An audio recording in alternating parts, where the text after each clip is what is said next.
Hello, and welcome to this episode, the latest episode of the High Ground podcast. It's been a weird week for Star Wars. There's been some odd toxicity and stuff, so I'm happy to talk about a real wholesome project and just have a lot of fun. We're going to be diving deep into the world of Star Wars Legos, which is so beloved that, yeah, I'm excited to talk to these guys, but we're doing that right here on the High Ground.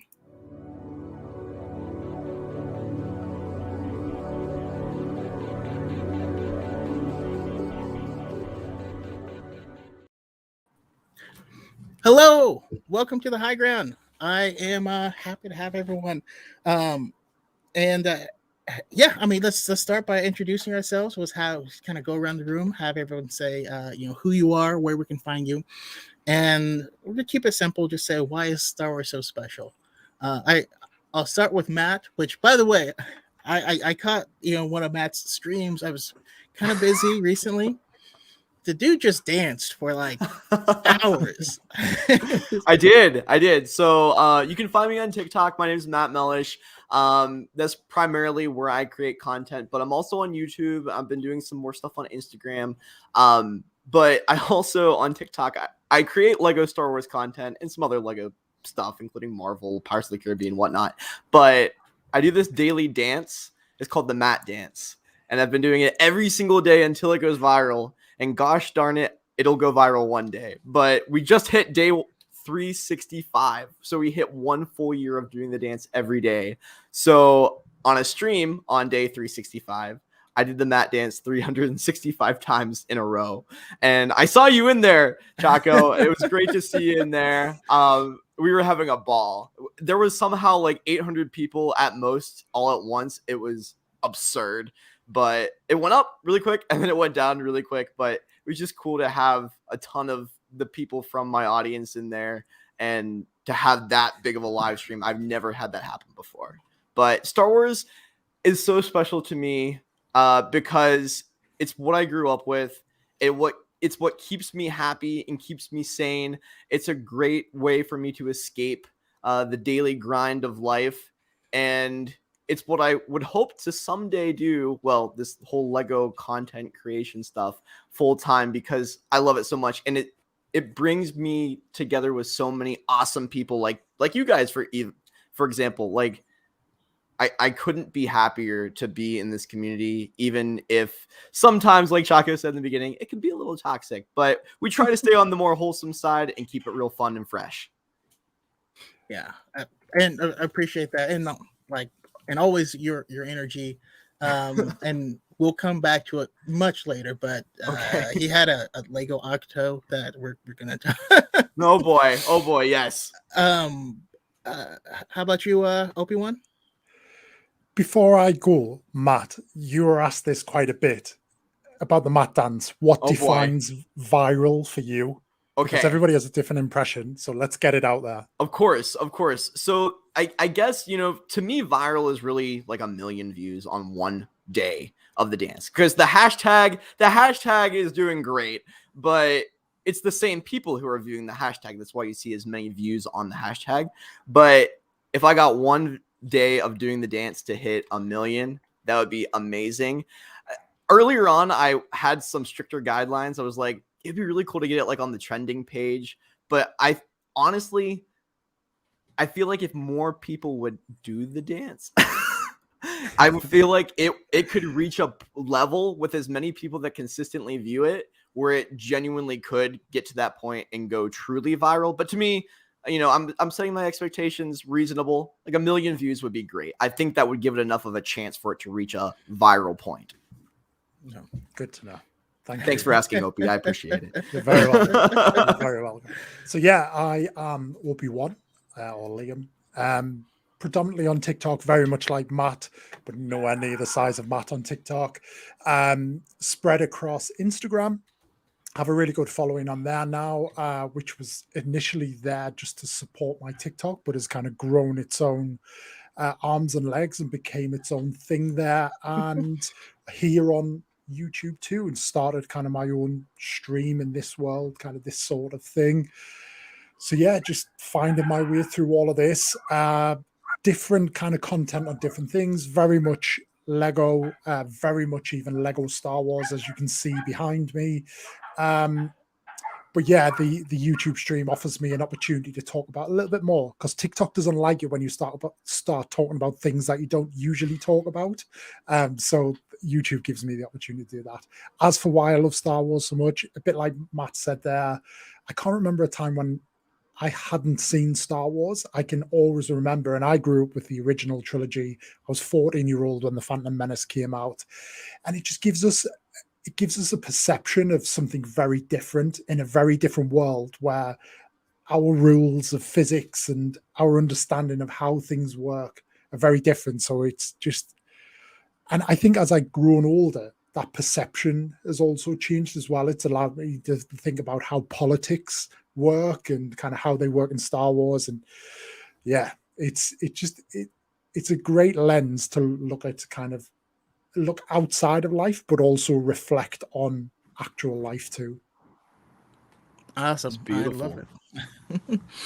And last but not least, we have the original guest, J. Kevin Parker, who was on the very first episode of the podcast. So he has a special place in my heart. But and I didn't act too badly. I'm back. So. But yeah. Who are you? Where can we find you? And why Star Wars Special? Well, I'm a guy in a basement broadcasting, and I'm a dad. I have 5 kids. They're of various ages. I love Star Wars. They all love Star Wars. We're also into Marvel and other, nerdy stuff, and just, trying to be good humans. So that's sometimes some of my topics, but I try to use these stories. That's why my podcast, or my YouTube channel rather, is called Epic Worldview, because we're using these stories to try to talk about how to improve our own worldview. I've been into Legos since way before they ever licensed IP with anything like Star Wars. And we had to make our own X-Wings and Enterprises and things like that back in the 80s. So it was just the coolest thing ever when they started making Star Wars Legos. And I have been collecting them for my kids ever since. Most of these sets I bought for my own kids, and 2 of them are in college, and they don't, can't carry them there. Although I carried all my Legos to college because I'm a true Lego fan. But anyway, I still have bricks from the 70s, like from when I was a little kid. So yeah, I'm through the dark times. No, it's yes. It's interesting though, because in those times, like, in order to get more Star Wars content, you had to make it yourself, and that's part of like what makes building this stuff so special. Is you grew up getting to tell your own stories. But I love that, especially that's something that you did with your family and kind of carry it forward. Oh, and I'm on TikTok and everywhere. My link tree is linktree/J. Kevin Parker. You can find all my relevant links there, including my merch store with certain cups and t-shirts. So, Ooh, Fragile Fanboy mug. So. And we have also have some people in the chat. Camilla says the hope Star Wars brings means everything to me. Camilla also has a podcast called Beings of the Galaxy, and it is awesome. You may hear my voice on it. Boomerang Boy Saka says first movie I watched with my father, always be special to me. Normies to Nerds. I'm new to Star Wars, post-Mando fan, but Star Wars is special to me so far because of the deep lore that's out there to learn. We have Ace, who's always logged into someone else's account. I've always liked superheroes and space and cool planets and all that stuff, but other than that, I don't really know, which is also okay. Let's see, we have Beth in here. Star Wars is special for so many reasons, but I think the thematic elements of found family, what home means, and how anyone can make a difference hit the hardest for me. Woo! That's deep. Deep stuff. It is deep, and that's one of the things I love about the found family aspect, because I mean, a lot of us have come together and like even over TikTok, over Star Wars TikTok this past year, and just become close friends. Like I talked to, I met Cal in the Cal 4, who's in the chat now. Met him in the chat on another podcast, and now we're great friends, and it's just awesome. And so that's also where it is for me, is whenever there has been tough times, it's a comfort blanket that you can wrap yourself in. And even the moments in my life where I wasn't into Star Wars, I still used it for that. Mhm. I remember in like 2012, I had a breakup, and I just poured all my time into the old Republic. And it just felt good. Totally. Let's see. We have St. Pat said, growing up away from actual brother, Star Wars was a point of bonding for me and my older cousin, who is now more like my brother. I knew this was going to be a wholesome podcast, but damn. Okay. Our grandparents introduced Star Wars to our parents, and it's passed on to us now. It's our turn to show them Star Wars to the next generation, and so on. And that's why we need to keep it going. We have DePaul here dropping love. Conspiracy Cantina. Always check them out. Yeah. Ooh, that was deep. That's awesome. But it could be as surface level as you want too. Like if it's just the cool ships and lightsabers and X-wings, like that's awesome as well. But like you can be as deep as you want with it, and that's what I love about it too. Yeah, came for the lightsabers, stayed for the hope. Exactly. They're beautifully said. But yeah, I mean, jumping into the Lego world, what actually got you guys into Legos? I'm gonna go to Opie-One first. Oh, so good question. Again, a bit like Star Wars. I can't remember a time when I didn't have Lego, and a bit like Kevin, long before they introduced the license stuff, so kind of grew up making my own. But then, as I say, I was 14 when Phantom Menace came out, which was then when the license and stuff came out. So playing with Lego in 1999 as a 14-year-old, 15-year-old wasn't kind of a high priority. However, my brother was born in 2000, so I got to kind of relive it with him a little bit. We built a lot of the original 2000 stuff. And then again, he kind of hit that age where he got rid of it and moved it on, and I'm kind of sat there thinking, like, my dream is to own my own home, have a dedicated room in my house that is to Star Wars and whatever that may be. Then obviously COVID hit last year, and I moved into this house kind of a couple of years ago. We had a holiday cancelled. It was quite a nice holiday. It was the one after our honeymoon, so it was that kind of last holiday before we looked to start a family. Had a bit of kind of disposable income and just thought, do you know what? I'm going to... The two things for me, I'm actually a bigger Star Wars fan than I am a Lego fan, but Lego is the franchise that I choose to kind of articulate my fandom in. Some people go for Black Series, some people go for cosplay, and there's kind of endless amounts. For me, it brings it back to that buildable, it's that interactive feature of it, and then kind of perceiving what was going to be ahead, and nobody ever really knew what was going to be ahead through COVID. But it is a form of meditation, it's a form of separation. And like, she won't even kill me for saying this, but my wife, she worked before all of this, she worked away quite a bit, so she'd go away like a couple of days a week, every week pretty much. So I always had that we had this great dynamic where we lived together, but we had that time apart and that separation. Then we were thrust into lockdown here in the UK, where there was literally nowhere to go and nothing to do. So again, Lego gave me an opportunity to have that degree of separation and have my own thing within my own space. And then all of this happened. So I did have a couple of bits before all of this, but then I kind of now have all of this, and then TikTok became a thing, and now I'm friends with Matt Mellish. Glad to be friends with you, OP. You're a good dude. Cheers. Like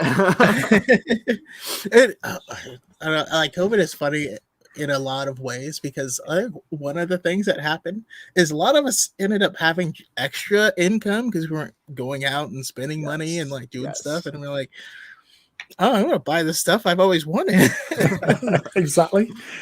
So I think we're all a little stranger, a little nerdier, but probably better people for it. Real quick before handing over to JKev, I just wanted to bring up some more people in the chat because it's beautiful.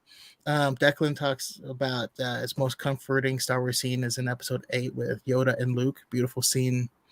Not a lot of filmmakers could do that part as beautifully as Johnson did. It really was a beautiful scene. Wholesomeness levels, absolutely. Edwin Howell, Star Wars is so special to me because even though my brother and I don't talk a lot, Star Wars has always been a bonding thing for us. He's 21 and I'm 18, but we still joke about the film's cringe prequel lines, which is funny because similar to me and my sister. My sister is older than me. She was always, a tomboy, but we would play Legos together a lot. And my uncle Tim is 2 years older than her, and who lived with us as well. And we use that for bonding. Brooke says, I have an emotion reaction to literally almost anything in Star Wars. Cried about a gonk droid on Twitch last night. Gonk droids are beautiful. What happened to the gonk droid? It's powerful.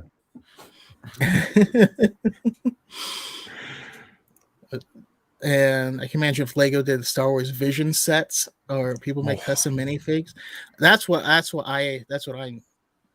need us to get to, because I need a little Lego lop, and like there's a lot. The Lego of the twins for sure. I have Ace in the chat who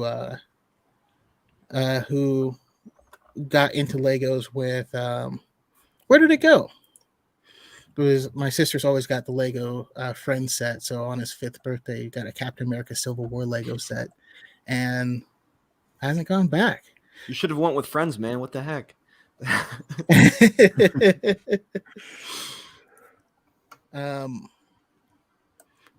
the way, that Vision set sounds fantastic, and it would be the perfect CMF series. Although we don't know anything about Visions, like Lego Star Wars fans are craving for a CMF series, and today we got the Marvel What If polybags released. That would be the perfect thing to do it. Oh, there's Matt flexing. He's queuing up at Walmart this morning. I just gotta flex here. So CMF stands for collectible minifigure. And the Marvel ones just came out today, and I got a whole box because why not? That is awesome. I love it. Cal in the chat, my most emotional aspect of Star Wars, aside from anything with Carrie Fisher, has been the classic found family theme that has actually even spread to this community. Y'all seriously make Star Wars great. Yeah, and y'all do for sure. Sorry to go off on a tangent. It was just so beautiful. I just had to. Jacob, how about you? I mean, another one from the before times, but if you had Lego sets, early 80s, what was that like? So there were, of course, the town sets. There were like the castle sets. I didn't have any of those, but I, played with other kids that had some of those. As soon as the space sets started becoming a thing, so like if you've seen the Lego movie, and who hasn't, especially in this group, Benny with the spaceship and the broken thing or whatever. I've got hundreds and hundreds of those minifigures of all different colors. And just like almost every space set that they created, I think over time I ended up getting. There were a few that were a little bit out of our price range, but and then they had like Space Police set versus Space Bandits, and there are all kinds of fun sets. So like that was kind of like my Star Wars and Star Trek. So I would take some of those parts from those spaceships and make stuff from the fandoms that I wanted to be in. But then started getting into some of the like technique stuff. And like actually building things with moving parts and lights, and they had wires back then. There was no like Bluetooth or whatever. So some of that was fun, but mostly just I've always been like a sci-fi guy. So that's where we kind of stuck with those Legos. So that's why we have so many Star Wars ones now. Nice. And so that's what you kind of spoke more about what you had, but like what was the driving force? I guess I'm super curious about everything, and I've always pulled things apart and put things back together. So my parents thought, well, this will save us a toaster and a this and that and the other. Let's not let him take those apart. Let's get him some things that are designed for that. So I've always been very engineering in terms of the stuff that I do, and so it's just so fun for me to put things together. And a lot of people complain that people only put together sets and then they don't use their imagination. I like the sets because of what the sets are, but we have thousands of Lego bricks that are just in tubs in my basement that my kids just will pour out a pile, and we'll have a contest and we'll just build stuff. So that's part of their education as far as I'm concerned. Like, we're making sure that's part of it. I love the tactile sort of exploration and coming up with new ways of doing things. And every time a new part came out, I thought, there are a million ways I could use this part, because there weren't that many different parts back in the day, right? So every time something new, it was really cool. Awesome. So I love it. My parents just kept buying that. It was that and Nintendo games, and that made Christmas a little easier for them to shop for. So. Awesome. And how about you, Matt? Oh, so let's go back. So I got into Lego when I was around 8 years old. I had mentioned this because I was on Chaka's podcast before, and I talked about how I grew up with Star Wars. I, in the beginning, was actually not into Star Wars at all. I hated Star Wars. Kids would play it on the playground all the time, and they would make me R2-D2 because R2-D2 apparently did nothing. This was before Revenge of the Sith actually came out, and then he turned into the guy the droid that puts an oil slick on super battle droids and lights them on fire and does crazy stuff. But I didn't know like anything about Star Wars back then, and I didn't want to learn about it because it was the jerks in class that bullied me who loved it. And then I watched it once, and I was so curious because of it. Like, why is R2-D2 talking in beeps? How can C-3PO understand it? Why are we not understanding what R2-D2 is saying? Like, I didn't get it as a kid. And then my mom explained it to me, and I fell in love with it as a story. And just, it's a work of art, really, when you look at it and you take a step back, because you see how incredible and hopeful, like we've talked about, how it just, I don't know, you can connect to it in a weird way like nothing else. I love Marvel, but Star Wars is the thing that I keep going back to. So at my birthday party, my 8-year-old birthday party, I got my first Lego set. It was the 2005 ATRT. And this was when Revenge of the Sith just came out, and I loved it. The same birthday party, I also got a Star Wars action figure for the first time. It was a clone trooper, just a plain white clone trooper. And I then wanted like the clone turbo tank, which was $100 at the time. And I was able to save up and buy that. Then I got an Imperial Star Destroyer, and I just kept going and going and going and going. I had some dark periods of my life where nobody really knew that I liked Star Wars and Lego and all that. And I had a girlfriend over, and she was like, "What is this? You didn't tell me about this. This is interesting." I'm like, "Yeah, I really wanted to show you, but but if people are gonna judge you for that, they're not worth your time anyways. So don't let them ruin your happiness or take away your joy." I was just afraid of joy, or I was afraid of judgment, not joy. I was afraid of judgment because I was afraid to share that joy that I had with other things, because I thought that I would be kind of ostracized. That's how I grew up in middle school. But then I went to high school, and it was this whole open world, and I felt a great connection with this stuff. So I started introducing it to people slowly. I did theater. I had a couple theater friends over, showed them it. We became close friends because of Lego and Star Wars, because, it's that thing that you never talk about, but we all do it at home anyways. And somehow we all figured out that we like the same, like, building toy. Then I went off to college, and I didn't build or buy a whole lot because, well, I'm in college and I'm saving money for college and I'm working 4 jobs and going to, 6 classes a day. It was insane. I worked so much throughout college and I bought like 2 Lego sets. But then after college ended, COVID hit. Well, as college was ending for me, COVID hit. And I downloaded TikTok. And I was originally going to make an art TikTok because I majored in graphic design and marketing. And I posted a couple art videos. They didn't do too well, spoiler alert. And I posted one Lego video. And it was a Lego work of art that I had made because I make a lot of mocks. Not as many as I would like to. And mock stands for my own creation, for those of you who don't know out there, who are new to the Lego community. And I posted one video with one of my Lego creations and it got 40,000 views. I'm like, okay, this is much larger than the other videos that I have done before. This is a big audience, I guess. So then I made another video with my Lego Death Star and that got 50,000 views. I'm like, okay, I guess we're going to do the Lego TikTok stuff now. So I got back into it through TikTok and meeting a lot of people there that kept me inspired to keep creating and building. The passion never went away. It was the time that kind of held me back from it. And now I have so much fun doing it on a daily basis because I get to share it with other people online and I get to see their stuff and they get to share that with me, whether it's in the comment section or they're making videos as well. And it's just such a great community as a whole. Yeah. Oh, absolutely. I have Aiden Talk Star Wars Topic says the first set I remember building was the Revenge of the Sith clone battle pack. And yeah, it's just awesome times. Cal4 is a lot like you, taking apart things, and Legos is the best way to get past that. And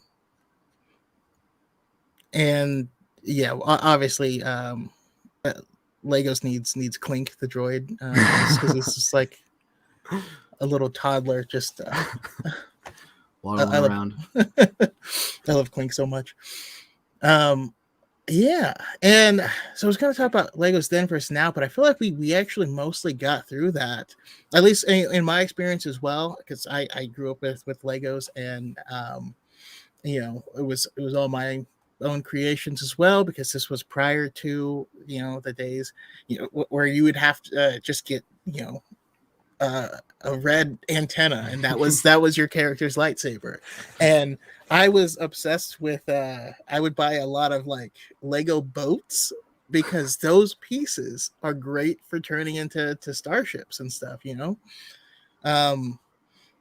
and yeah, I mean, let's do a quick lightning round though, because something Jake have said kind of made me think. You talked about your mocks, and then internally I started thinking, it's my creation, is it real?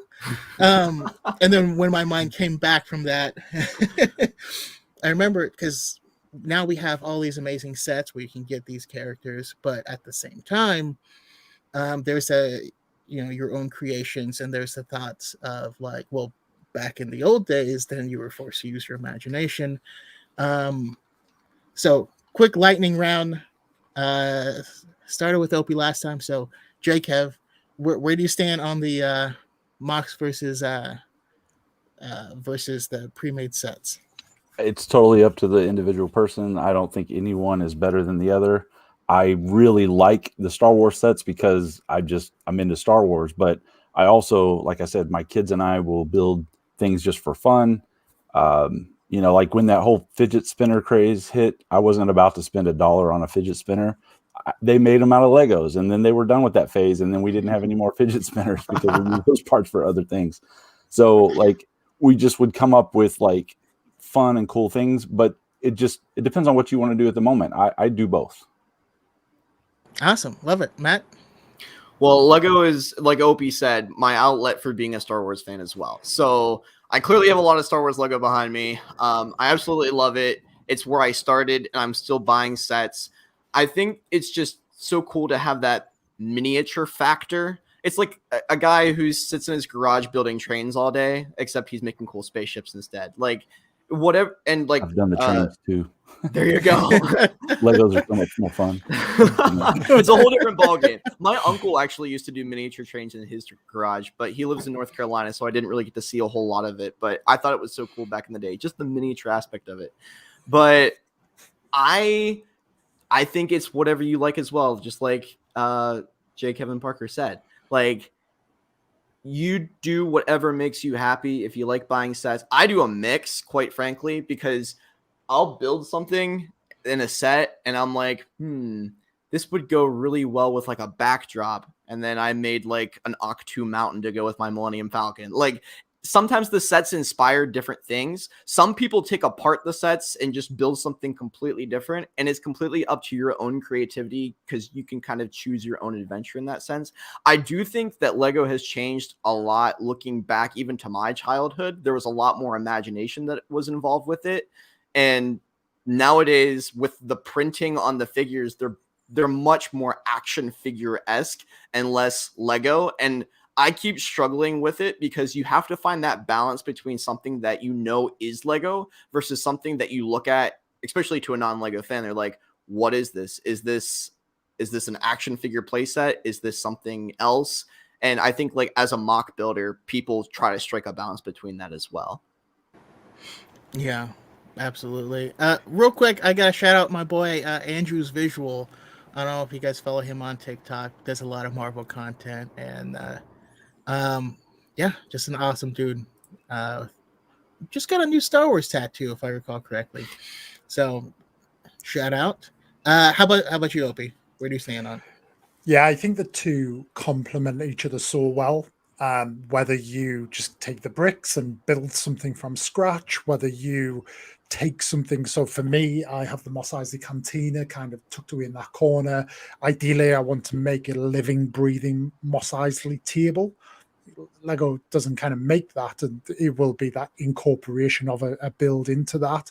But also, like, Lego are not the best at designing their own sets structurally, and like things don't work. So there is a whole kind of community out there, especially when new sets release, where everybody's kind of sharing their modifications, not so much the mocks, but how can I make this set better? And I love that as well. And right now there are a lot of modifications for anything that's coming out. So yeah, I think the two absolutely go hand in hand together. And I think going all the way back to the beginning, that's why Lego was kind of my outlet, rather than a kind of an action figure that you pick up, probably don't open, don't take out the box, stick on a wall and leave it there. It's that interactive feature that you get with it. Yeah, I used to be in a call center and there was downtime, and so I would actually build Legos in between or during some calls when they're really, if they're really, really slow. But no, I mean, I'm in the same boat as you guys. Like, had these sets been around when I was young, like, yeah, that's all I would have bought, But I also love how Cal4 is talking about making other creations like the Ebon Hawk. There's a lot of other stuff. Like, we have these amazing ships, but if you specifically want the Outrider, you'll probably need to start with the Millennium Falcon set and start modifying it. And it's both of them are awesome ways to go. Okay. Now I gotta ask. Well, we're gonna briefly step away from the blocks because Lego has expanded its portfolio, so to speak. So I'm curious where you guys have on the past Lego games and movies, right? We had Star Wars Holiday Special last year, and there's been countless games. Now, truthfully, I have never played a Lego Star Wars game. I've never played a Lego game. I played Lego Pirates of the Caribbean for 2 hours in 2014. You're really missing out, bro. Oh well, that's what I want to hear. We'll go to Matt first. What do you think about the past stuff? So my first Lego game was the original Lego game. Well, the original like full scale Lego game, not something like just online or anything, from at least what my recollection of it is, which was or at least the themed Lego games, we'll put it that way.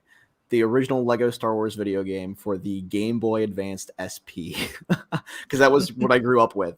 And I got the Game Boy to play that game because I saw the ad in the back of my very first Lego set, and I was like, I have to play this. This is awesome.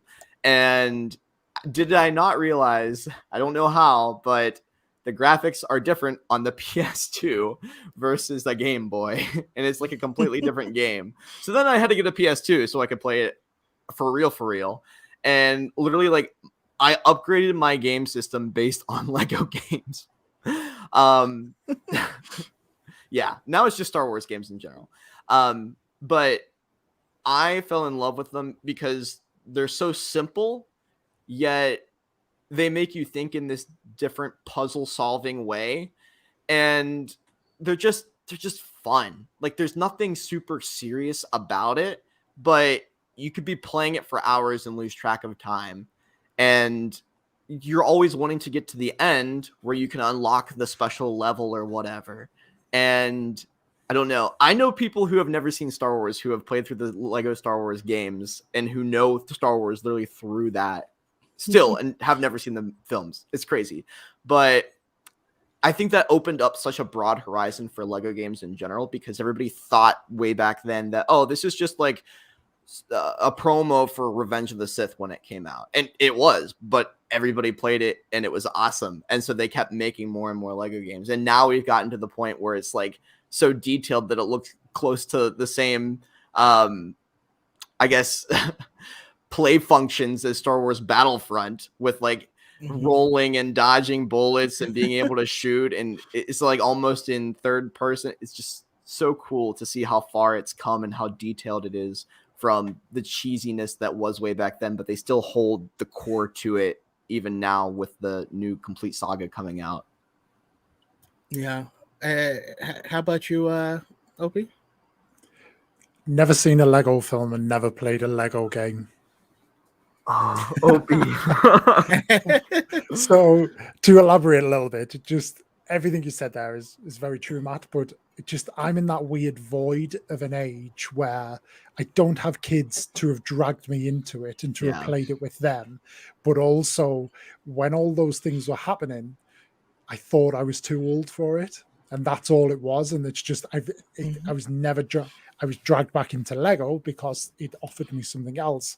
Sure. And gaming is, although I do game and I've always gamed, I've always been very selective in that I only ever have like 2 or 3 games at a time. So I've just never kind of been pulled into them. So yeah, confession time. You're not too old for them, I promise. If you think you're too old for them. No, it's definitely not. It's just that it's that catalyst to bring me back in. And I do see, we are long overdue the next Lego Star Wars game. And I will no doubt get that.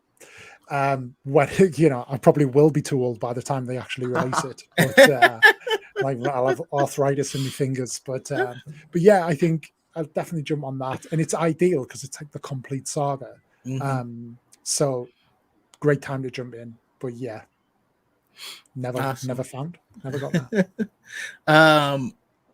I got Nerd Connor in the chat asking if you're a Geordie. No, I'm not. And Nerd Connor will know that he will know where I'm from because I will say that's offensive to me. So I was like, he says with disdain. Yeah. Well, okay. And I know I kind of did differentiate, the past Lego games and movies from upcoming.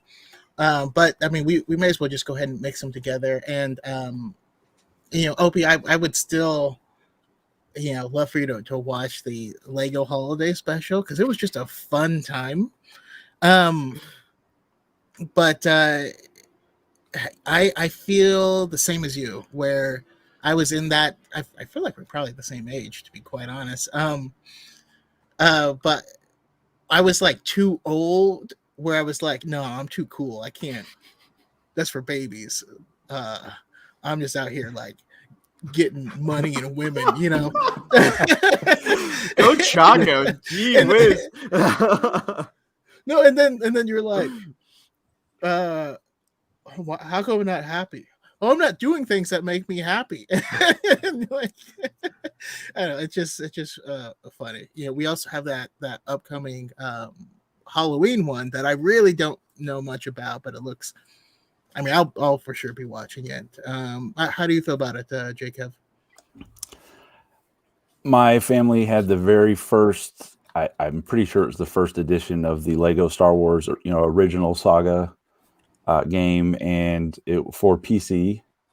And I had played like KOTOR and some of the other older games. We're talking like 20 years old now, some of these games.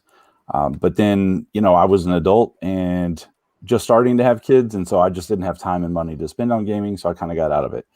Lego Star Wars got me back into gaming. And that's almost the only thing I care about now in terms of gaming. Like, I don't even have a system that can play Battlefront 2 and all these other things that I want to play. I will eventually, as soon as I upgrade systems, it's going to be, one that can handle all that stuff. But this Lego Star Wars complete saga is driving me nuts that it's like 2 years late or something like that. Oh. And so at least, and I want to get it. Now, we had the complete saga when it was, 1 through 6. Now it's the Star Wars saga, the Skywalker saga, right? Like all of them. But we've also got like a Lego Batman game. We've got Lego Indiana Jones. We've got Lego Harry Potter, I'm pretty sure, game. There's Avengers. Now, some of these I lost patience with because some of the challenges I just didn't care to sit there and figure them out.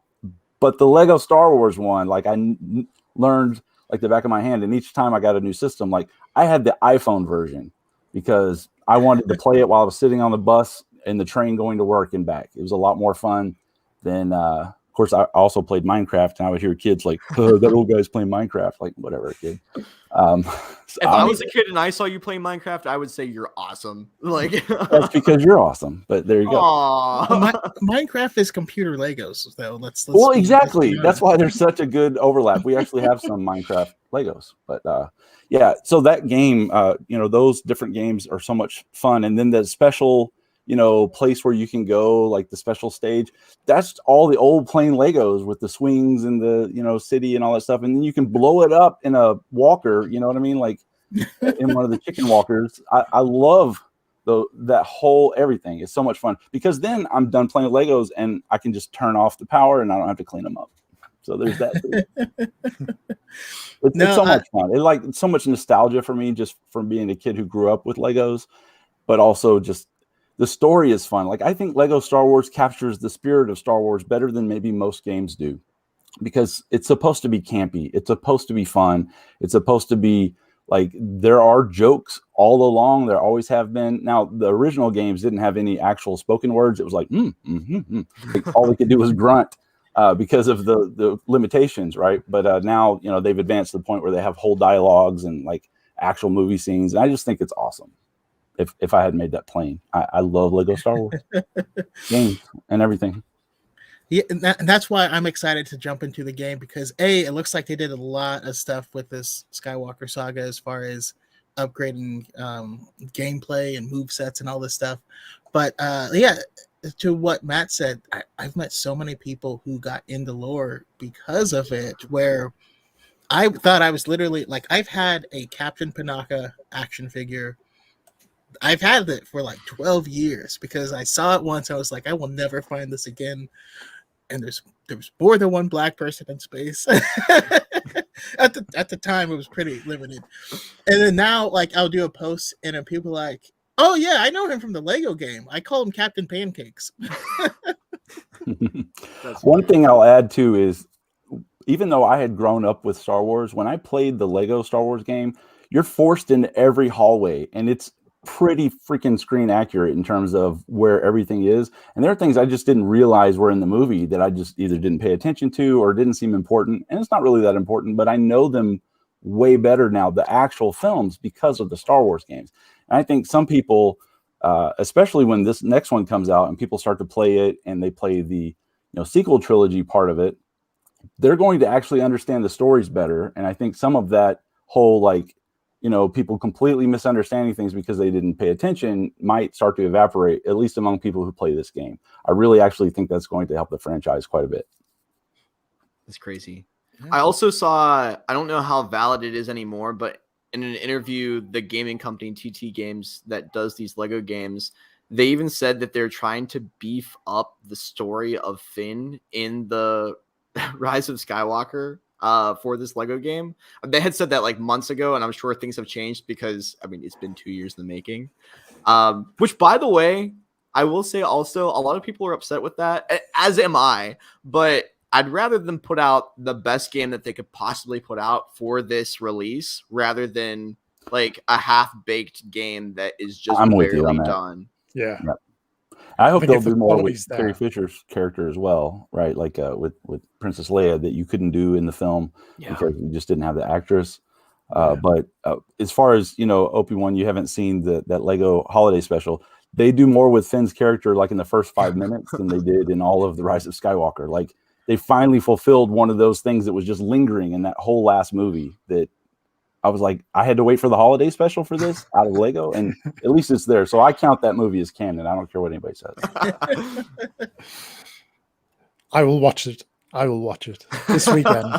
I will watch it. Now you're talking about Chaco, or somebody mentioned earlier about the games being, I think maybe Matt, like a commercial for the movies. Well, that movie from the holiday special was clearly a commercial for this game, and to still get hype up. Like, Yeah. a lot of those scenarios were probably going to be in that game. I'm guessing the entire, that whole, I won't give it away for Obi-Wan here, but, her whole journey, I can imagine at least there being some extra stages for that. So that's cool, though. I'm like, shut up and take my money, Disney, Lego. Not only that, but I love that, like, because the assets are created. They create these assets, like, use them for more stuff. Heck yeah. I'm definitely game for it. And I especially appreciate that since it is a different medium and has a different target audience, they're able to do what they want. They don't have to take it so seriously. Like, sometimes we have to remind people Star Wars ultimately, like, it's a family thing. There's kids are in mind, when it's being created, before you want this like dark rated R thing. And so Death Troopers. but that's one of the cool things, is that since it is a Lego property, it doesn't get the hate that other things would get if it were this campy. You know what I mean? So yeah, I just think I enjoy it. Real quick, Kirsch asks, if Star Wars had a what if episode, what would you want the most? And I would say go back to my last episode, because I actually just did a whole episode where me and some other people did a whole bunch of what ifs, and it was a ton of fun. So stay here and watch this one, but also go check out that one. And I know mine, by the way, just off the top, just because this is what gets me every time I watch it. And I know a lot of people who are like Revenge of the Sith, they rewatch Revenge of the Sith and they just, will Anakin not turn? For me, End of Empire Strikes Back, when R2 fixes the hyperdrive, I don't want that to happen. I want that, like, kind of the tractor beam to get the Falcon to come in and see that, the struggle of Luke. That's what I yearn for, that every time, and it never happens. So that would be my what if. That's a good one. I have not seen anyone mention that before, and so yeah, I love it. I love it. Also have Exalt in the chat saying Lego games really helped me understand the movies as a child, and I pray it will help people enjoy and understand more of the sequels now as well. Exactly. But as far as like the delays, I get it. But I played Cyberpunk 2020, 2039, 3029, whatever, 2077, Yeah, 2060, 77. I think don't know. 2077. And I eventually did hit a game-breaking bug on my second playthrough.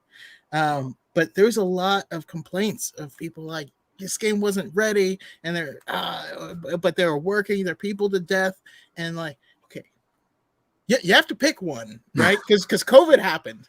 Either you work all of them harder to make this deadline and potentially get more bugs, but you get the game.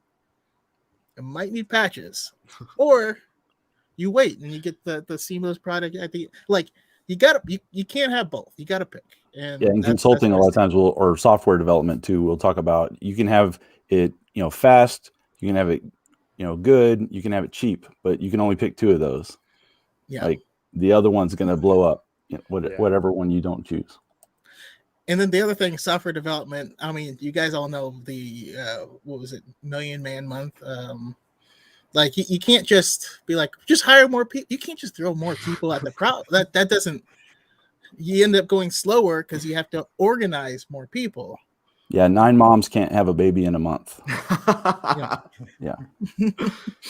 Exactly. That boy Steve just joined, and yes, we were just talking about the Skywalker saga, and yeah, we're all craving it. It'll be my very first one, so yeah. So just hire Element 7. It'll be done by Christmas. He's too good for Lego games. We want it campy. We don't. That's actually my fear, though. I don't want it to be too overdone in a sense. I love the like Kevin said, I love the old games because literally, like when Qui-Gon dies, you just see X's on his eyes and he passes out. Like, and there's a grunt, but the look on Obi-Wan's face is so sad, even for a Lego character. Like, I don't know, there's something just so wholesome about that. Darth Maul, just the minifig comes apart, right? Like, so good. The trailer does look good though, and it does look very good. So if the gameplay is as good as that, yeah, it's worthwhile. Totally. Yeah. Side note, I know you haven't played it yet, Kev, but I would absolutely watch a stream of you playing through Fallen Order for the first time. Oh, cool. I'll keep that in mind. Maybe I need a Twitch. Element 7, which, by the way, the reason if you hired Element 7 it'd be done by Christmas is because he would just merge with the franchise and it would become one, like in Allspark. No, but he's been part of many game development pipelines that have been delayed several times in alpha testing. Unfortunately, in the AAA, delays cost more money than it's worth. There's a lot. There's a lot of stuff that's like behind the scenes behind it. So I'm just trust the process. Just let's let it happen. You will learn patience. I want to go home and rethink my life. Let's see. Hello there. Oh, there we go. Hello there, Legos. That's why I'm here. I love the campy element and just the humor that they toss into it that we see in the commercials and stuff, and definitely see a lot of it in the Lego Holiday Special. That's what makes me excited to see more of them as they come. But now that we've kind of talked about the games and movies and the other aspects of Legos, which has also done a lot to keep Lego relevant as a company, I have actually second lightning round because I remember this happening when I was little and it was just the most frustrating thing of all time. Uh-oh. You ask your parents for Legos and they bring you back Mega Blocks. Has that ever happened to you? Do you remember those days? We have Lepin, and Lepin is dressed to look like Lego. So it's called Star Plan. It's a Millennium Falcon, but it's not a Millennium Falcon. They put Kylo Ren on the box, and it's almost targeted at like grandmas who don't know the difference. And they, it's like, hey, little Timmy, happy birthday or Merry Christmas. And little Timmy's like, thanks, Grandma. Like, yeah, I got a Tycho set one time, and yeah, not all the parts fit quite as well. Although there were some interesting parts that Lego didn't have at the time. So I used those, but it was so lame. I was like, this isn't the real thing. But I was trying not to be a brat about it. I got this $400 off for you, Timmy. Like, I got a great deal. No wonder, Grandma. Oh, yeah. I just remember like they give me a mega blocks and like it just didn't fit and the colors weren't right and it was just like this like thing that just like sat in the box and you're like, I can't throw it away, but I don't know what I'm gonna do with it. I will say they look like they've stepped up their game significantly since then, but I can't bring myself to try it. I don't know. I don't know. I like some of the Halo Mega Blocks. They're not bad because it's the property, I think. But I get a couple like hauls of Lego. I just get by the bin every once in a while, and there's always a couple Mega Blocks or Lepin mixed in there, and you gotta pick them out. You gotta just dispose. Well, okay. So how about your guys's We'll talk about your guys' collection. First of all, what was the favorite build that you've been able to make? Matt, you go first. So build on my own or build as in a set? Or both? Either, both, whatever Okay. the question means to you. Okay. Let your heart be your guide. Of course. So my favorite set that I own in my collection is my Lego Death Star, and you can kind of see it like peeking through right there. The reason that it's my favorite set is because I got it a long time ago. I think I was in like 6th or 7th grade, but it was $400 at the time. And for those of you who don't collect Lego, it's a lot. It's a lot of money, and it's worse now that inflation has gone up too. So, Yeah. It'll eat your wallet out as well as your heart. But I saved up so much money for it after my mom had encouraged me to do so. I was going to get a completely different set. I was going to get the Republic dropship and ATOT, I believe is what it was. And little did I know that my mom was going to come up to me and be like, "Are you sure you want to buy that? Don't you really want to save $200 more and buy the Lego Death Star? You're already halfway there." And I'm like, "Mom, please, like, why are you making me question this choice?" I think she thought at the time that if I got that set, it would be like the last one that I would get. I'd have one of the biggest ones and I'd be happy. No, that didn't happen. But I waited to build it for so long. I even dragged out the process because I didn't want it to end. Like, I did bag 1 day. I did bag 2 another day. Like, I took my time to enjoy it. People are like, "Oh, I just want to build this set and have it all done." No. I want to savor the amount of money that I put into it. So $400 has got to get me like at least a week's worth of building Lego. But it has a special place in my heart because, I saved every dime for it, and it kind of taught me the value of $1 in a sense too. And I was so proud to have it as a kid, and I'm just as proud now that I was able to save up as much as I did way, way back then. But my favorite build that I've done is working on my Ucs 2 mock at home. This big mountain. If you go and scroll back on my TikTok, you can find it quite a ways away, but it's at home. And it's not being worked on, and it hasn't been worked on in a while. So it's collecting dust, and my mom's about ready to throw it out the window. But I would love to finish it at some point. It means a lot to me because I was able to work with a close friend on it for a while. And I've never built something so big.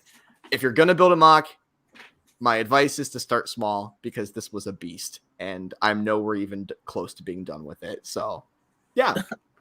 I just imagine to someone that isn't into Star Wars or Legos, just sees like a big green and brown mass.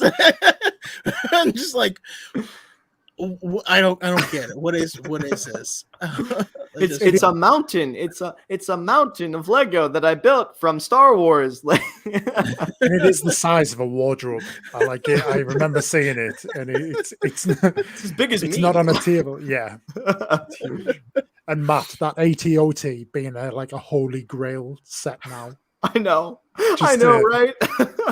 What was it? $200 back then. It was $250, Easy if I'm remembering correctly. Either 200 or 250, somewhere in that range. But yeah, $1,000 minimum now. I know. And they remade the Death Star. Don't even get me started, Opie. Don't even get me started. Hey, it's about the journey, not the destination. Yeah. That boy Steve says Mountain Fury can taste as good as Mountain Dew, so knockoffs aren't always bad, which is true. And while we're on the same subject, some of those knockoff Lego figures look great. Heard you can make jewelry with them or something. Just a shout out to Far Far Away Factory. If you see the creators with like Lego Star Wars earrings, you'll see, having multiple General Grievuses. If my ears were pierced, I would only wear Ponkrells. Kidding. I couldn't. I do love the. Speaking of, I've got him right here handy. We're twinning. We're He heard his twinning. name shout out. All right, yeah, one on me too. Here, I'll send you mine, and then you can put them on your ears. Or it could be Dragon Ball Z rules, and you put one and one, and then the other, and then you guys merge.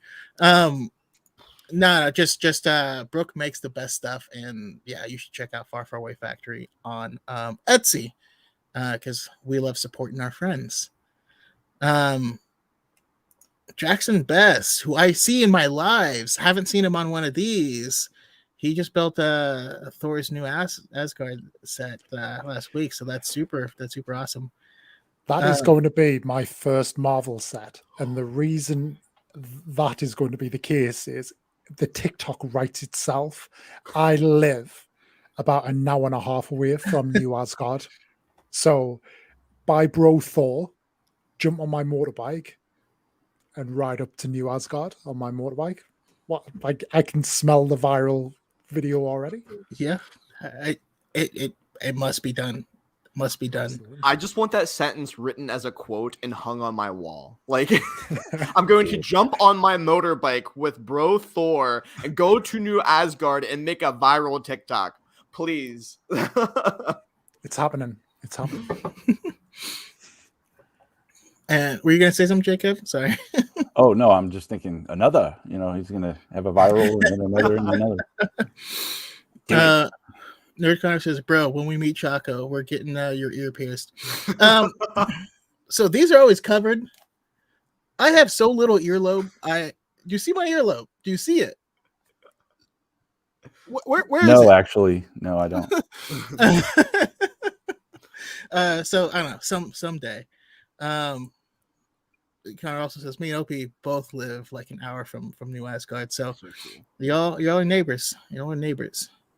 But Opie, how about you? What was your favorite build?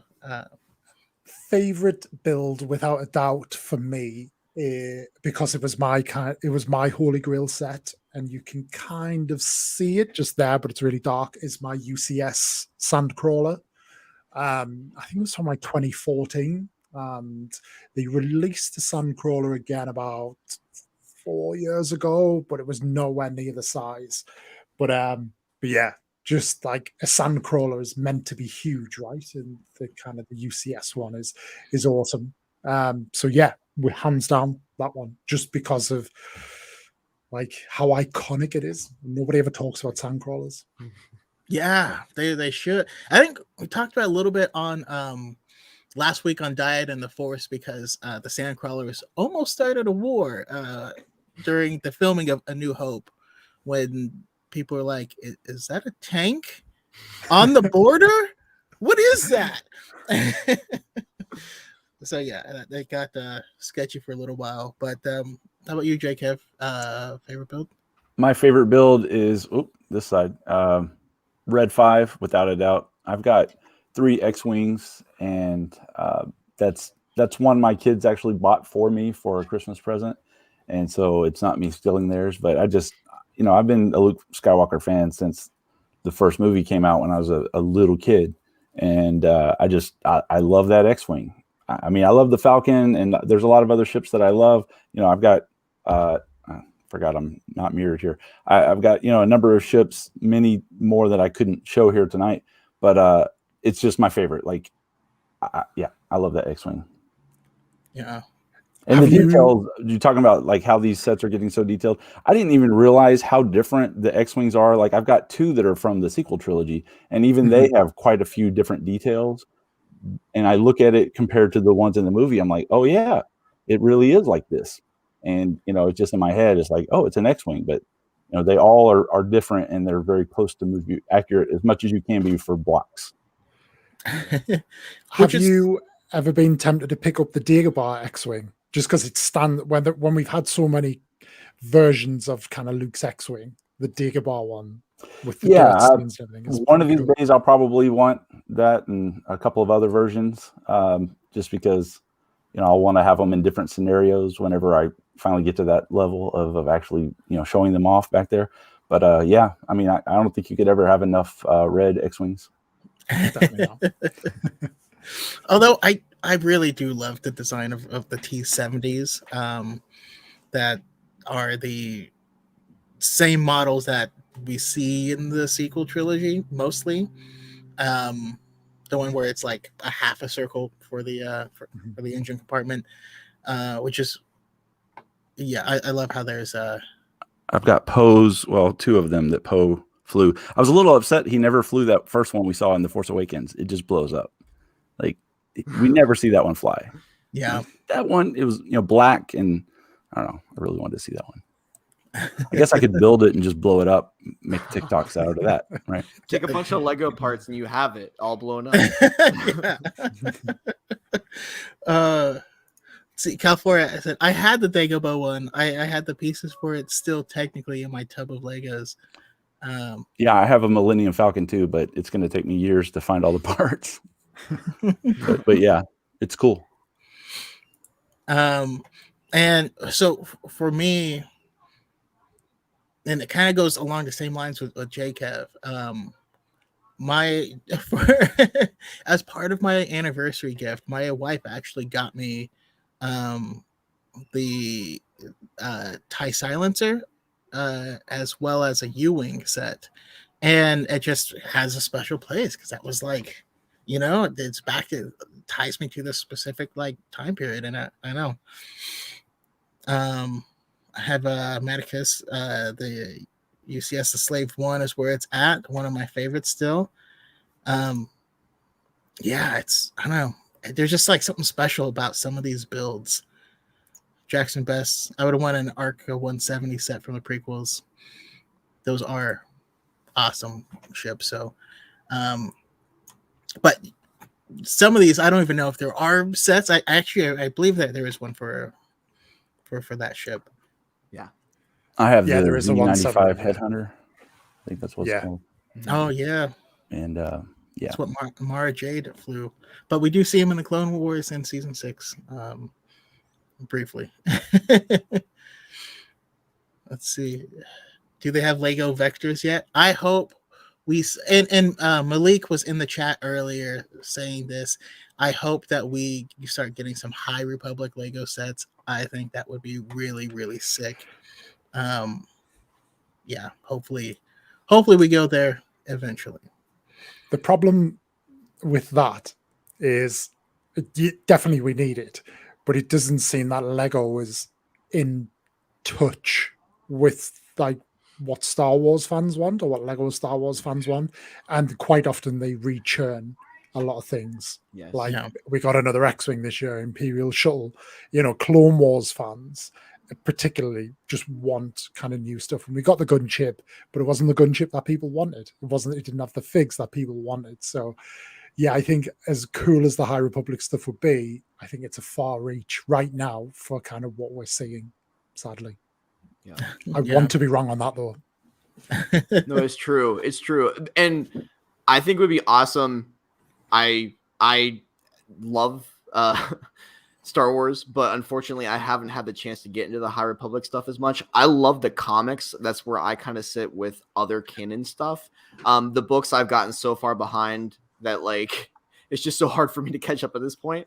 But I wish they would make stuff from the comics. I wish they would make stuff from all the books. It would be so cool. But you're right, Opie. It's just, it seems like it's not where the money's at for them. Mm-hmm. And I think it's awesome. Like everybody, if you know what those ships look like from those other eras, make mocks. And like, if you get the community rolling, if you get other people showing them off on Instagram, on YouTube and other places, like Lego does notice those things. Like they notice what the fans are saying often. Like I look back and I'm just so shocked that Lego made certain sets a couple years ago. Like the Rogue Shadow from The Force Unleashed was a Lego set at one point. Like that blows my mind that they actually made that. And then, so that was really cool. And then from Battlefront 2, we got the 2 battle packs, Yep. which I've got one of them right there. But then from Fallen Order, we've had nothing. And you think like the Lego potential from Fallen Order, even just a Cal Kestis. But then what's the name of the ship they have, and like how much of that has been mocked, where it's because it's got the gyroscope feature through it. Like perfect for Lego, but they've never released a Fallen Order set. Yeah. Like Cal says, the set I really wanted as a kid but never got was the Bongo submersible from episode 1. I love that ship. Lego Starlight Beacon would be amazing. You got Ace in the chat says, I think the most special Lego set I have is the 2019 Millennium Falcon. I'd been saving it for so long, and at the beginning of this year, I finally got it. It took me 7 hours to build. Nice. Yeah, Awesome. I love that. 7 of the best hours of your life. And what's funny is like I remember building things. You know what I mean? Like I remember, like it's not just time that's lost. I remember the process. Matt, for you, I would say this: putting on an audiobook as you're building, is the way to go. And you'd also keep up on the ground stuff, like Tempest Runner, which is an audio drama that came out yesterday. And I finished it yesterday. Anyway, that boy Steve, lightning round. That boy Steve asks, after putting together your Lego things, how stressed do you get with kids and pets around them, or wives and girlfriends? How about you, Opie? Does the wife ever come in there, or you're just like, no, she's bad. No, she has no interest in it. But no, so my screen here on the other side of the screen is the door. So she literally only kind of comes in as far as that and says, there's a cup of tea or a cup of coffee. But because this is my office. So that's the other thing. Like this, I work from home. I do a lot of video calls. This all came about because I wanted to have the most interesting background. But I do have a dog. So my dog comes around the table, and whenever I'm doing a live build, he always kind of seems to come on, but he'll come here and he's got a crazy mad swooshy tail, and he just wipes out that kind of that level there. So yeah, he is the biggest, actually the second biggest, the biggest challenge for all Lego collectors when it's like this is dust, as always. So Matt, I fear what your Acto is like if it's been months. Oh no! I didn't think about that. So luckily my mom, because it's my mom, and she is literally, I'm not even joking when I say she wants to throw it out the window. Like she's going to throw it out the window unless I get it out of my room. It's going to be in the front yard when I go home next time. I'm not even joking. But she threw a sheet over it to make sure that it didn't as much. But still, like even after I pick it up, like the sheet up, all the dust from the sheet, you have to be really careful. It'll just go right on over the set.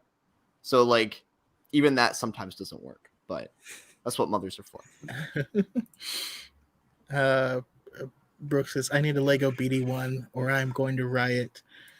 Cal, I want a Lego Mantis so bad. Mantis, that's it, yeah. The Mantis. So one of the guys that Matt does stud buds with, Ethan, made a brilliant BD1 as like a buildable fig, and it's when you see people doing that, you're like, come on Lego, just give us it. And how about you, Jake? Since you build them with the kids, they're probably more ginger with them, but you never know. Release the Craggle, that's what I'm thinking. But no, I don't super glue anything. I remember seeing a kid super glue his Legos, and I thought he was such an idiot when I was young. Like, why would you? Because now you can never rebuild that. Like, that was my worldview. So I didn't tell him that. I just kind of kept that to myself. But since I mentioned I have a Millennium Falcon somewhere in pieces, I got over that years ago. Like, it used to really kind of stress me out. Now it's like, if it falls apart, hey, I know that I can find the instructions on Brickset usually or somewhere, and I can rebuild it as long as I find all the parts. We actually have like a huge container that I couldn't fit on the screen with all of our instruction booklets just like in them, like an archive. So yeah, it doesn't stress me out as much anymore. Okay. No, that's a great attitude to have. It's like the first scratch on a new car. You know what I mean? Like pisses you off. And then after that, it's like, I'll do my best to take care of it. But if it gets a little bump here and there, I'm not going to stress about it as much. So expanded question on that though, just Jake Heather for you, because I know Matt's feelings on this. But Matt gets more triggered by stickers to the point where he does not apply stickers to his Lego sets. Even the ones that come with it? Yeah. No, he yes. No, I'm very particular. I don't let my kids usually do the stickers, even if I bought the set for them. If it's my younger kids, I'm like, I'm doing those stickers because I'm very particular. I'm also the one that puts all the screen protectors on the phones and all that stuff, right? Because it needs to be exact for me, or I'm just never going to be able to look at it. Oh my goodness. Yeah. I have a problem with stickers, and I don't like decals, especially if it's necessary and an integral part of the set to know exactly what it is. Like the new Darth Maul Ahsoka dual set on Mandalore, the fact that chamber that Maul is in is a sticker, it bothers me to no end, especially because all the 4+ sets that Lego makes, they don't include stickers in those sets. They just print them because it's kids 4 and up, and they don't know how to apply a sticker. But for like something that you paid $100 for, like the UCS Millennium Falcon, of course the plaque is a sticker and everything's a sticker. So it bothers me to no end. My biggest threat with breaking Lego is myself. Sometimes like I'll just bump into something. I'm very clumsy, very Jar Jar Binks-esque. Every once in a while I'll do a drop test, which for those of you who don't know, is just dropping a Lego set and seeing how much it breaks, because that's fun too. I think the fact that Lego can break is what makes it so unique and cool. Like, I would be so upset if I had an action figure model and it just broke into pieces and I couldn't repair it. But like, Lego is meant to be put back together in a sense. I have a dog at home, but he's so old at this point that it doesn't matter. When he was a bit younger though, he chewed up Mr. Krabs' head from my Krusty Krab set, and I could never live that down, and I just destroyed the Krusty Krab and lost it to the Lego bin. So yeah. I love it. That's funny you say, because that's what makes you can argue that's what makes the art valuable, is that it's fragile. But then you start to sound like a Naruto villain that likes to blow things up. But you do you. It's Yep. all good. All right, so let's kind of do some of these other ones where we talked about your favorite build, which have also gotten to custom builds. I gotta ask, other than what you've already given us, what is your most complicated build, and what do you have coming up? Do you have any upcoming builds? We'll go to Opie first. He's gonna look around. Yeah, I think some of the new buildable stuff they're doing. So you can see the kind of the buildable R2D2. It's UCS, but it's not really UCS. It has a strong Technics core, which is somewhat controversial for some Lego collectors, not me. But yeah, something like that. Just because. Can I ask what that means? I'm sorry. It's which part? The Technics part. Yes. So obviously you have Lego and you have Lego Technics. It's all part of the same brand, but if I'll show you, but It's gonna be a great demonstration. so inside this dude, I'm not going to take them apart, but rather than being kind of built totally of bricks, they use Technics parts. So Technics quite often for like the big vehicles, which are probably more adult. It's somewhat some people see it as controversial because they see Technics and Lego bricks should be kept apart. Like Technics is Technics and Lego is Lego, or Lego bricks are Lego bricks. So it's this whole thing. But yeah, for me, it doesn't matter. They're Lego and they go from there. But Lego obviously show us how to build through their visual instructions, which are just basically pictures, and the 3D impression of this and the Technics parts inside was so difficult to follow. Like the build itself is not actually difficult; it's just kind of figuring out what it's trying to tell you to kind of put it on. But also, like you get like the buildable Yoda, which is up on the shelf up there. Like the layering of it, it's a technique that we've never really seen in kind of Star Wars collectibles before, where you to build that kind of depth of texture into his robe and stuff, which is very adult. It's just something we've never seen before. So yeah, it's I don't know if it's difficult, but it's certainly time and effort consuming, and you have to pay attention. Like usually, if you're skimming through the instructions books, you will miss those odd little pieces, and they make the difference. Ah, that's cool. I love it, and it looks like Jackson Best is probably agreeing with you.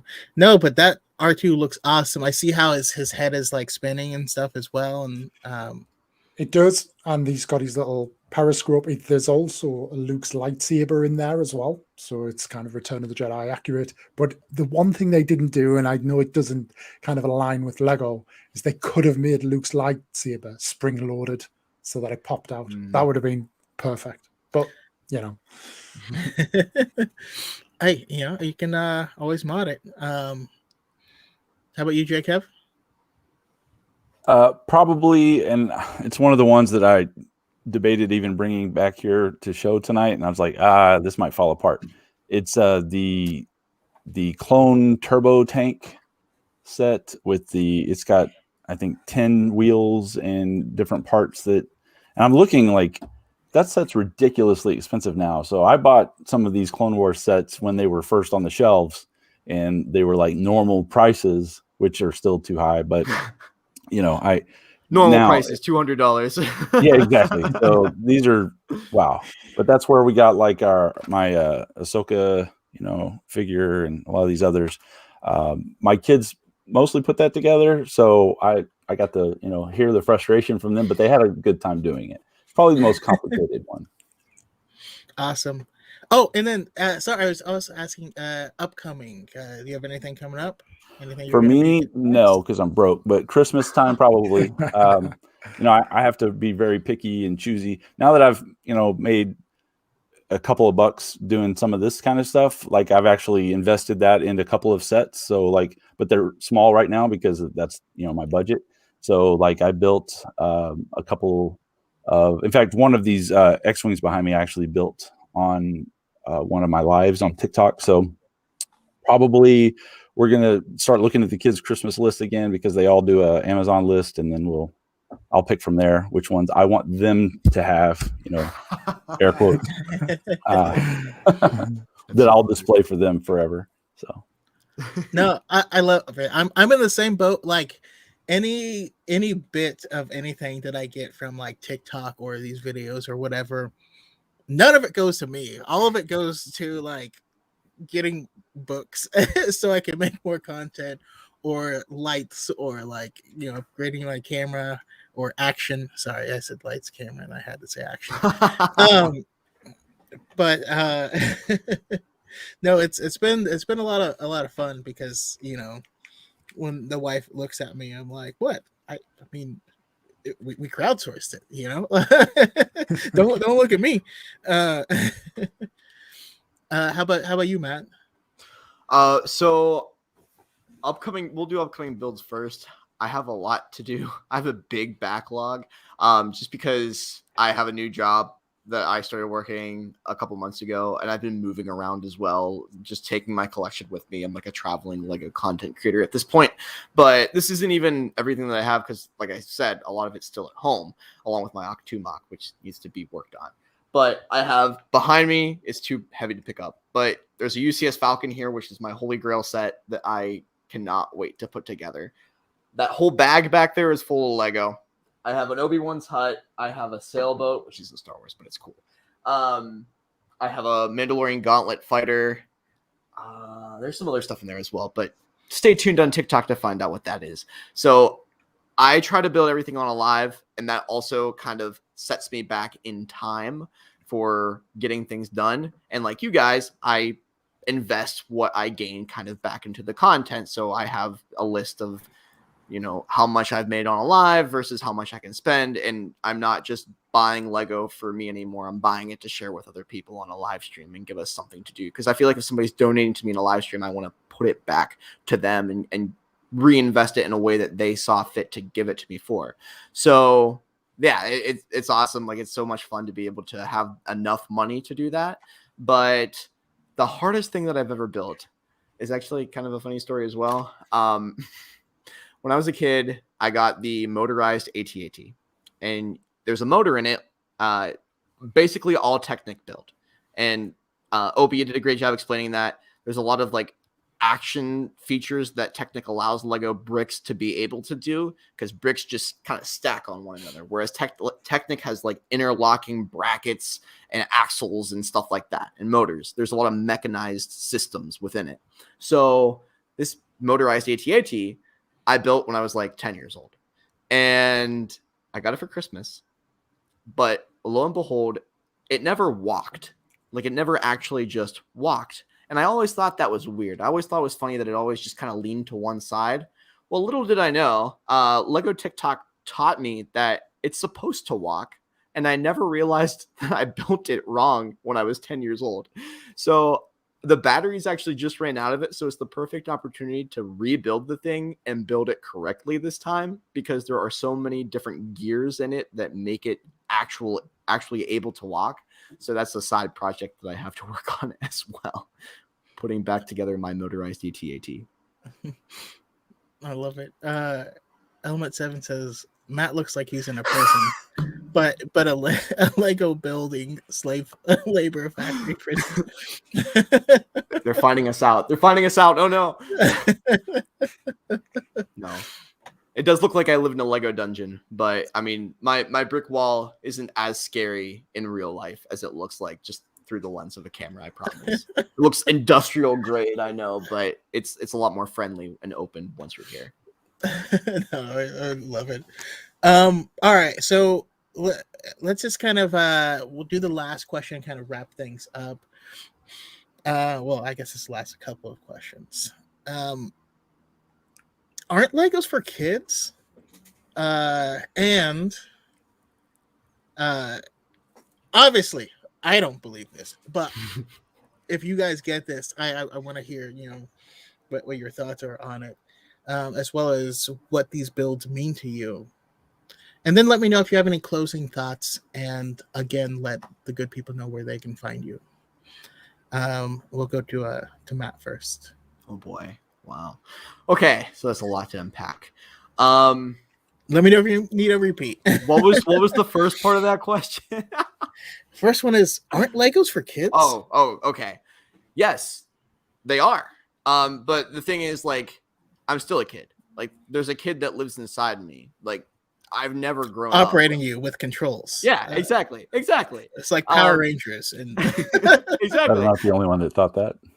I'm just a big robot. That's all. No, I mean, seriously, like, aren't we all just kids at heart, like, who love Star Wars? Like, the older I get, I realize that all adults are just kids. Like, we all still don't know what's really going on in a large part of our lives, and fake it till you make it, right? Like, that's life. And as a kid, you always look up to those people, but then when you get to that point, you're like, wow, now I have the money to be able to buy what I actually want. And like, Lego is something that I still love, and I love the stories behind Star Wars. And of course I'm going to buy Lego because, like I said in the very beginning, it allows me to have an escape from the chaos of this world.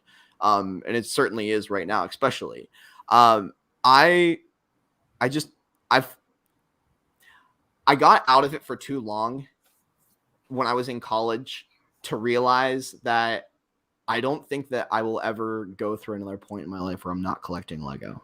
And it's because when I look back, it's such a nostalgia for me. It literally takes me back to my childhood. I can tell you, and you guys alluded to this as well earlier, I can remember every single set that I built, when I built it, what I was feeling at the time, who gave it to me, if it was a gift, or when I bought it and how much it was. Like, it literally It's like I grab a hold of something like Cal Kestis in Fallen Order, and I can like look back and see through the past with it. I don't know. It's just a really cool feeling. And That's cool. I like that. It's also my escape with Star Wars. Like I mentioned, like I love Star Wars, and this is my outlet for it. So as new stuff is coming out, like The Mandalorian, I'm of course going to get a Razor Crest. Like who wouldn't? Who's a hardcore Star Wars, especially a Lego fan. So that's what it kind of means to me. And then to completely address the Legos are for kids, I get it a lot. Not as much as I used to. I used to get a lot more in my video comments, but like who's ever gonna the people who are judging you for something that makes you happy, just brush them off. They're not worth your time, genuinely. Like if something like Star Wars or Lego or something else brings you so much joy, don't let anybody ever take away that joy from you. Seriously.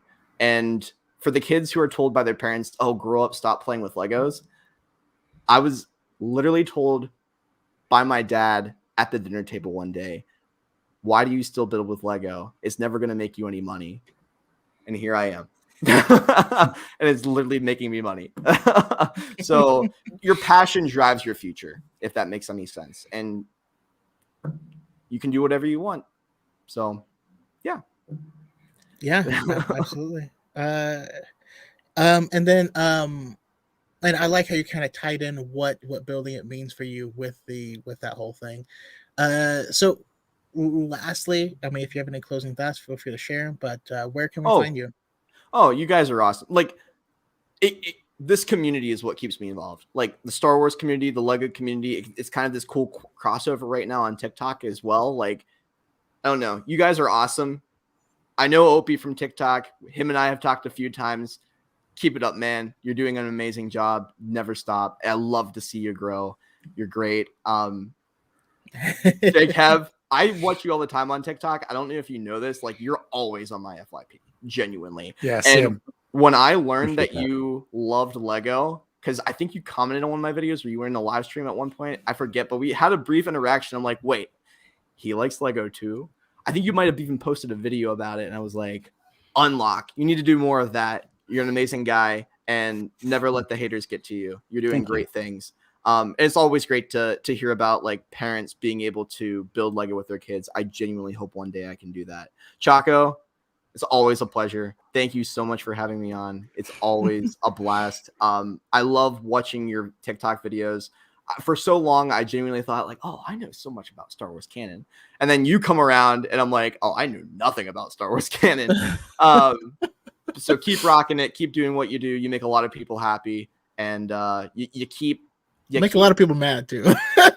Yeah. But I mean, the ones that need to be mad, I think. Usually if you're doing something right, you're going to make somebody mad, right? Like that's the way it They goes. were already mad to begin with. Exactly. You're an outlet for their pain. But yeah, keep doing what you're all doing. You guys rock. You can find me on YouTube, TikTok, Instagram. And yeah, I'm always doing something.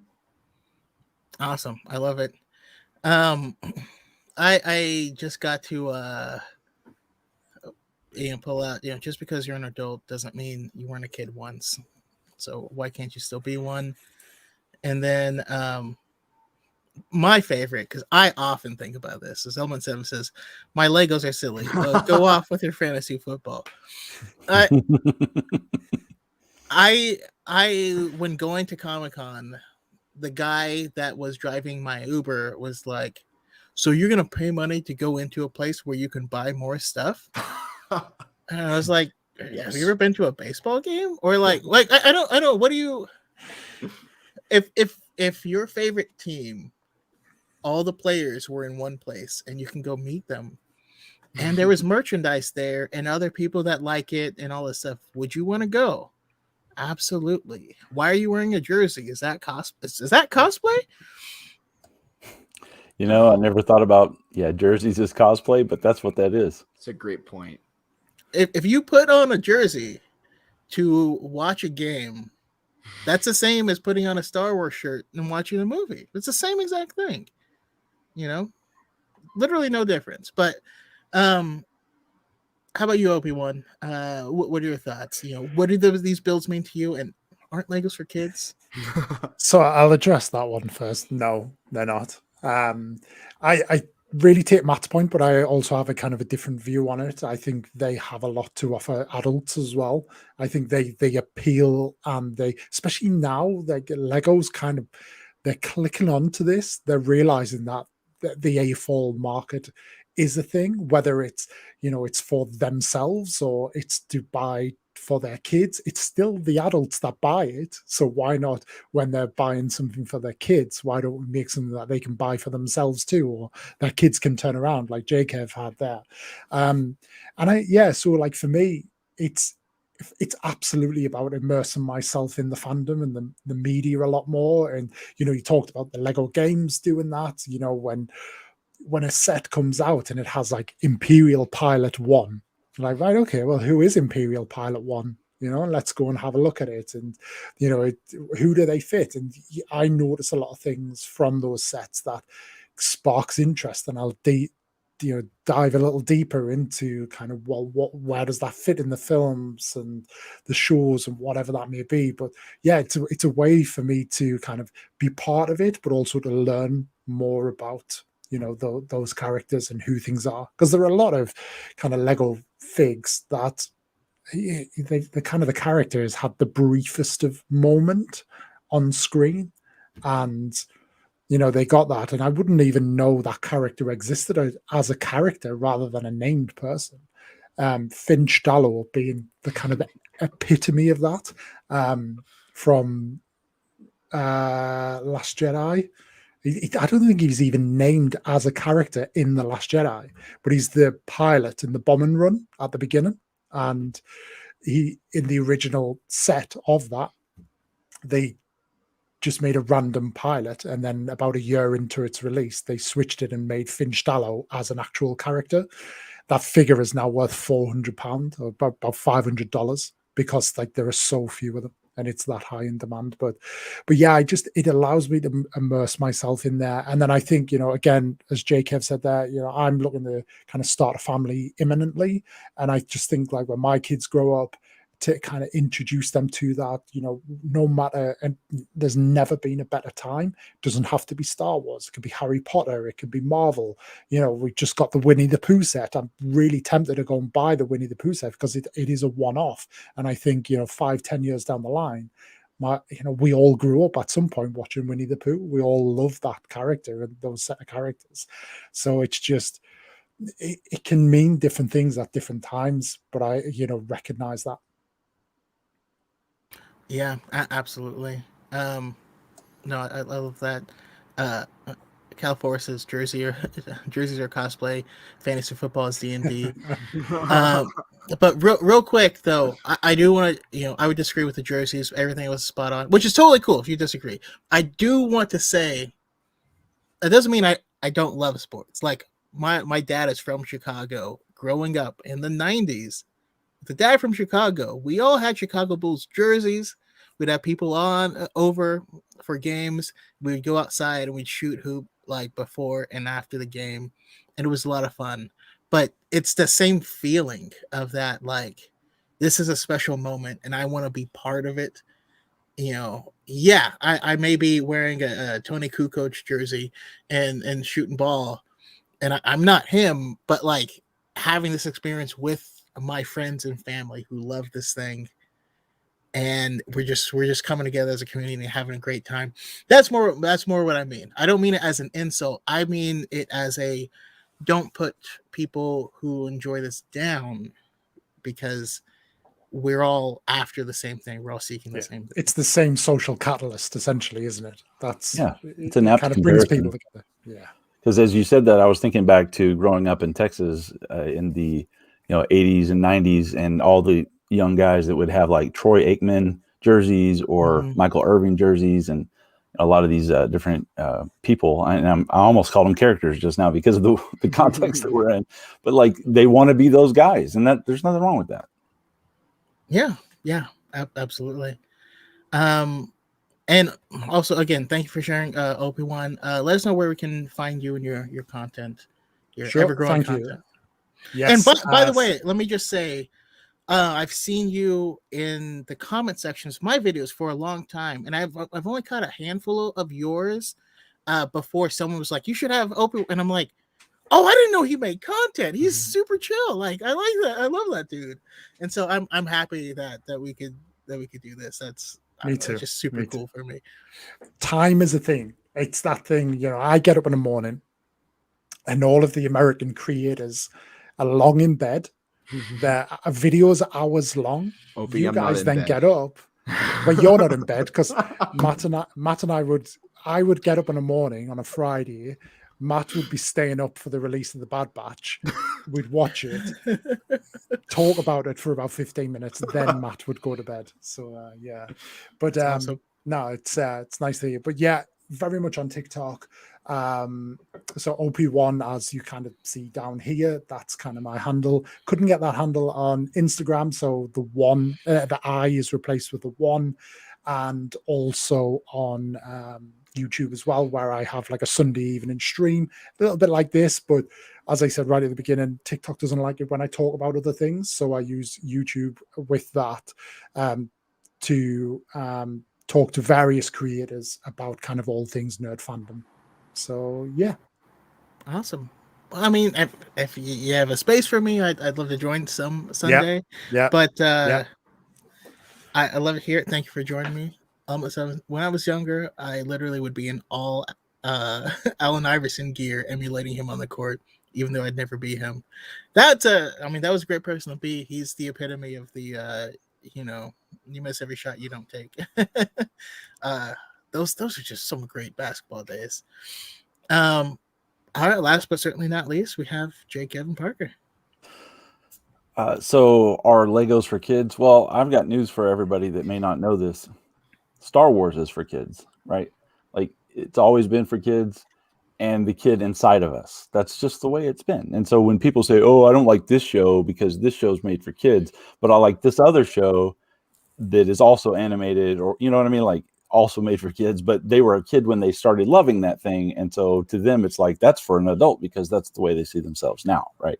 I have been, Star Wars has been a thing since I was a baby and was being, dragged to the, in a car to the drive-in movie theaters and stuff to see the early, first movies. And so at the same time is when I started getting into Legos as well. So yeah, it's for kids and adults. Like, I love how they started putting, instead of like ages, 8 to 18 is like 8 to 99, right? Like, and even people older, like maybe they could do even, 3-digit there.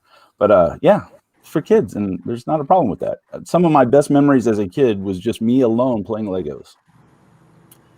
That may sound sad to some people, but I was the only kid for most of my growing up. I had an older half brother that moved out when I was pretty young. And so just living out in the country, there weren't even a lot of kids within walking or biking distance. So I would play Legos, and I cherish those memories. Like, I just really enjoyed those. So now that I have kids and I'm able to do that with my kids, it means even more to me. It's the hardest part of it is when I buy a set for TikTok, but I want to let my kids put it together because I want to do it, but I'm like, no, I'm an adult. I can let my kids put it together. I can let them have this joy that I've had all my life. So yeah, that's the way I look at that. The other thing about Lego too is, I don't think a lot of people realize this. I was just looking up stats. I think as of last year, they're the highest revenue earning toy company in the world. I know they've been in the top 3 for a long time, but they only make Legos. If you think about that. Now, I mean, they make movies and things like that too now, but they don't make, like, Mattel is number 4, I think. They make a ton of toys. Hasbro's number 3.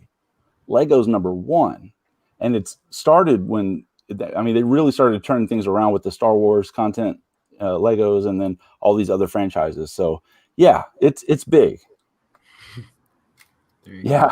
2 sets of each. You're right. But all my kids want to like, okay. So like I have this Mandalorian set. I don't have the Razor Crest. And when I do get it, I'm just going to blow it up for a TikTok because, but then I'll rebuild it and I'll get to do it. But, I've got little baby Yoda and that stuff, but I let my kids put that together. Now I had to help fix it. So there's at least, I get some of that because it was my like 8 and 10-year-old that did it. But yeah, I think it's everybody that wants to enjoy it. Enjoy it. If somebody gets on your case for liking Lego or Star Wars or whatever it is you like, those people have problems bigger than you.